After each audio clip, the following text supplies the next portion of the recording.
പരിശുദ്ധമായ റമളാനുൽ ശരീഫ് നമ്മുടെ പടിവാതിക്കൽ എത്തി നിൽക്കുകയാണ്.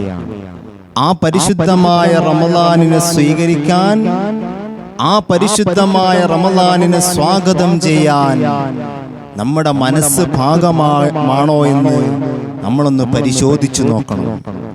നമ്മളെ മനസ്സ് പരിശുദ്ധമായ റമളാനുൽ ശരീഫിനെ വരവേൽക്കാൻ, ആ പരിശുദ്ധമായ റമളാനിനെ സ്വീകരിക്കാൻ നമ്മുടെ മനസ്സ് യോഗ്യരാണോ, നമ്മൾ യോഗ്യരാണോ എന്ന് ഞാനും നിങ്ങളും ഒന്ന് ഒരു വേള ചിന്തിക്കേണ്ട വിഷയമാണ്.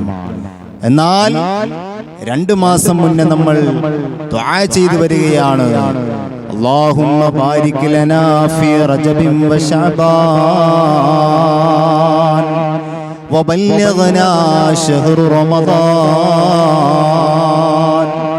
وفقنا فيه للصيام والقيام وتلاوة القرآن. പരിശുദ്ധമായ റമളാൻ അത് വരുന്നതിന്റെ മുമ്പ് നമ്മുടെ ശരീരവും മനസ്സുമൊക്കെ ശുദ്ധിയാക്കാനുള്ള ഒരു സമയമാണ്.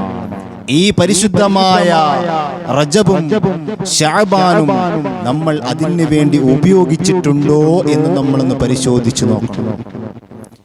എന്നാലോ പരിശുദ്ധമായ റമളാൻ നമ്മുടെ പടിവാതിക്കൽ എത്തിയിട്ടും ആ പരിശുദ്ധമായ റമളാനിനെ സ്വീകരിക്കാൻ തയ്യാറായി നിൽക്കുന്ന നമ്മൾ, ആ പരിശുദ്ധമായ റമളാൻ നമുക്ക് അനുകൂലമാകുമോ പ്രതികൂലമാകുമോ എന്നൊന്ന് നമ്മൾ ചിന്തിക്കണം. നമ്മുടെ മനസ്സും ശരീരവും അതിന് യോഗ്യരല്ലെങ്കിൽ പരിശുദ്ധമായ റമളാനിനെ സ്വീകരിക്കാൻ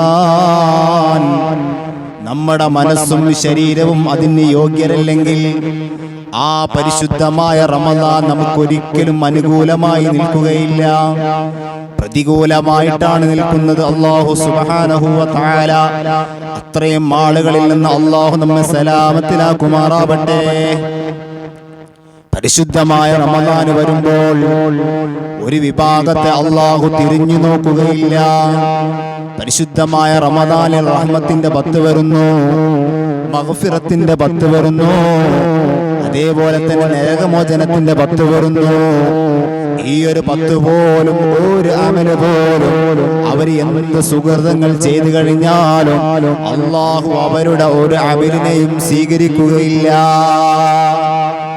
ആരാണവർ?